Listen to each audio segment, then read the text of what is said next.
ब्रेनिकाइस कल की तैयारी आज से। नमस्कार दोस्तों, ब्रेनियक आईएएस में आपका स्वागत है। तो जैसा हमारा टॉपिक चल रहा था प्रेसिडेंट, तो पिछले दो लेक्चर्स में हमने प्रेसिडेंट कैसे अपॉइंट होता है, इलेक्शंस कैसे होते हैं प्रेसिडेंट के, वो देख लिया था। और क्वालिफिकेशंस जान ली थी प्रेसिडेंट की, ओथ एंड अफर्मेशंस को जान लिया था, एंड जाना था कि क्या क्या इम्यूनिटीज प्रेसिडेंट एंजॉय करता है। Then we have seen term of office of president और इम्पीचमेंट या रिमूवल ऑफ प्रेसिडेंट को देख लिया था।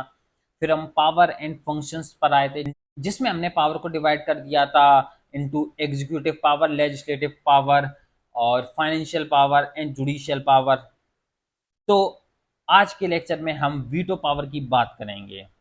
तो वीटो पावर क्या होता है? क्या होता है, पार्लियामेंट में विधेयक या बिल पास होते हैं, फिर वो जब बिल पास हो जाते हैं तो लॉ बन जाते हैं। और इन बिल पास में क्या होता है, पहले किसी भी एक हाउस में बिल इंट्रोड्यूस होगा, फिर उसमें से पास होगा, then the bill is sent to another house. जैसे लोकसभा में इंट्रोड्यूस हुआ, then it's sent to Rajya Sabha, then उसके बाद प्रेसिडेंशियल एसेंट होता है। और अगर इनमें से किसी भी स्टेज पर डिसअप्रूव हो गया तो बिल वो खत्म हो जाएगा। तो अलग अलग बिल होते हैं, जिसमें किसी में लोकसभा पे ज़्यादा पावर होती है, किसी में राज्यसभा पर। जैसे मनी बिल में लोकसभा पे ज़्यादा पावर होती है, Rajya Sabha does not have much power related to money bill. और जैसे सिविल सर्विसेज से रिलेटेड और ऑल इंडिया सर्विसेज से रिलेटेड पोस्ट बनाने पर राज्यसभा पे पावर होती है। तो जो लास्ट स्टेज है प्रेसिडेंशियल एसेंट की स्टेट, उसमें प्रेसिडेंट के पास वीटो पावर होती है कि वो इस बिल को एसेंट दे या ना दे। So when a bill is introduced in the parliament, parliament can pass the bill, and before the bill becomes an act, it has to be presented to the Indian president for his approval.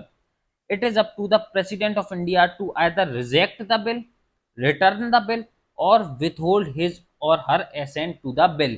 मतलब president या तो approve कर देंगे या reject कर देंगे ये bill, या वापस रिटर्न कर देंगे बिल टू द पार्लियामेंट, और ही सिंपली विथहोल्ड हिज एसेंट और उस बिल को अपने टेबल पर पेंडिंग रखें। ये प्रेसिडेंट के पास चॉइस होती है। The choice of president over the bill is called as veto power of president. और ये जो वीटो पावर है, it is mentioned in article 111 of the constitution. तो चलिए जानते हैं कि कौन कौन से बिल होते हैं और कौन कौन सी वीटो पावर प्रेसिडेंट एंजॉय करता है। So parliament passes following categories of bill. जैसे पहला है constitutional amendment bill, which is under the article 368। इस कॉन्स्टिट्यूशनल अमेंडमेंट बिल में क्या होता है, प्रेसिडेंट के पास ज़्यादा कुछ पावर नहीं होती। एंड जो 24th constitutional amendment act of 1971 है, this made obligatory for the president to give his assent. So in constitutional amendment bill, president has no choice but to give his assent to the bill. तो इस bill में president अपना accent देता ही है। Then second type of bill is money bill. Money bill में क्या होता है, अंडर कन्वेंशन, कन्वेंशन है कि प्रेसिडेंट को अपना एसेंट देना ही पड़ता है इस बिल में, but he can use absolute veto also on this bill. और मनी बिल में वो सिर्फ एब्सोल्यूट वीटो यूज कर सकते हैं, अदर किसी भी तरीके का वीटो यूज नहीं करते। But under convention he gives his assent. But कभी कभी ऐसा होता है ना कि कोई मनी बिल लोकसभा और राज्यसभा से पास हो गया, फिर क्या हुआ, गवर्नमेंट चेंज हो गई और दूसरी पार्टी की या दूसरी गवर्नमेंट आ गई। देन जो बिल था, जो प्रेसिडेंशियल एसेंट पे पेंडिंग था, वो जो नेक्स्ट गवर्नमेंट आई है वो उस बिल से सेटिस्फाई नहीं है, तो they simply advise the president to use absolute veto on such kind of bill. So money bill में क्या होता है, president gives his assent but can also use absolute veto but on the advice of council of minister। फिर another type of bill is ordinary bill और financial bill. और इन bills के case में president के पास चार ऑप्शन होते हैं। पहला, वो अपना एसेंट दे दें इस बिल को, और अगर प्रेसिडेंट ने एसेंट दे दिया then the bill is passed. दूसरा, प्रेसिडेंट अपने एसेंट को विथहोल्ड कर लें, मतलब एब्सोल्यूट वीटो का एक्सरसाइज कर लें कि हम इस बिल को एसेंट नहीं दे रहे हैं, और वो बिल खारिज हो जाएगा, खत्म हो जाएगा। और ये जो एब्सोल्यूट वीटो है, it is exercised on the aid and advice of council of minister. इसको प्रेसिडेंट अपने डिस्क्रिशन में यूज नहीं कर सकते, ये डिस्क्रिशन में नहीं होगा, ये सिर्फ काउंसिल ऑफ मिनिस्टर की एडवाइस पर यूज होगा एब्सोल्यूट वीटो। और तीसरा ऑप्शन है प्रेसिडेंट को कि वो बिल को वापस भेज दे पार्लियामेंट पे फॉर रिकंसिडरेशन। या प्रेसिडेंट अपने सजेशन भी दे सकता है कि आप ये चीजें और ऐड कर सकते हैं बिल में, और सजेशन बिना दिए भी प्रेसिडेंट उस बिल को रिकंसिडरेशन के लिए वापस भेज देगा। इस टाइप के वीटो पावर को बोलते हैं सस्पेंसिव वीटो। इसमें क्या होता है, president refer bill back to the parliament for reconsideration with और विदाउट हिज सजेशन।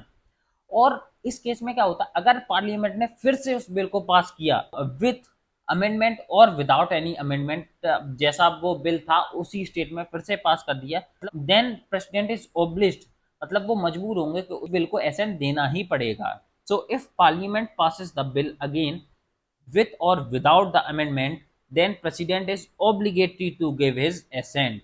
तो ये था suspensive veto. And the fourth option with the president is pocket veto.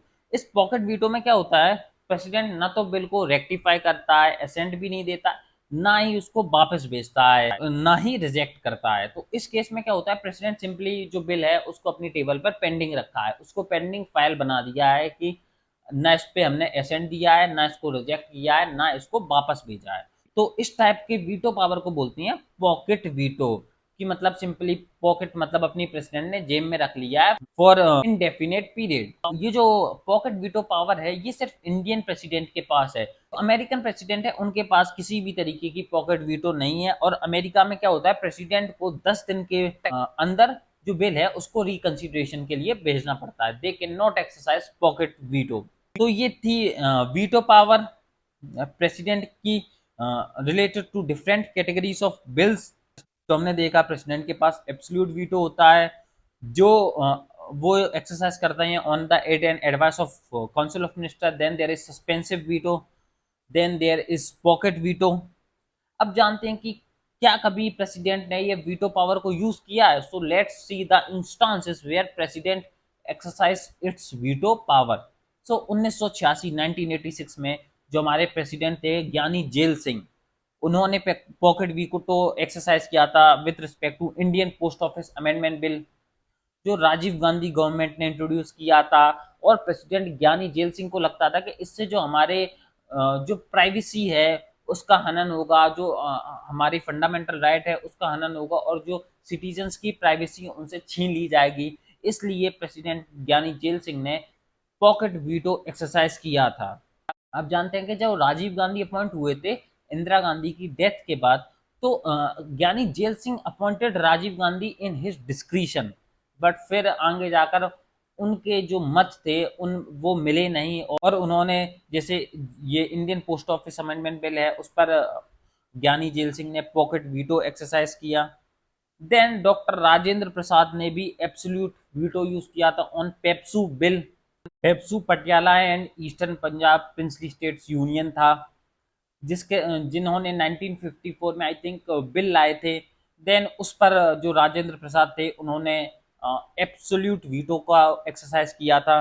Then APJ Abdul Kalam he uses suspensive veto on office of profit bill.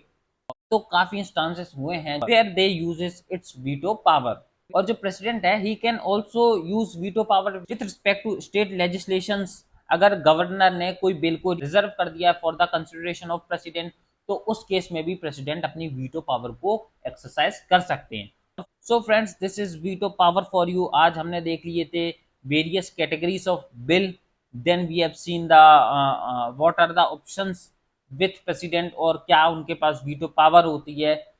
और फिर देखिए instances जहां पर president ने अपनी वीटो पावर को एक्सरसाइज किया। So this is from Brainiac IAS. I hope the lecture is productive for you, और आप अपने दोस्तों के साथ भी लेक्चर शेयर कीजिए। Thank you.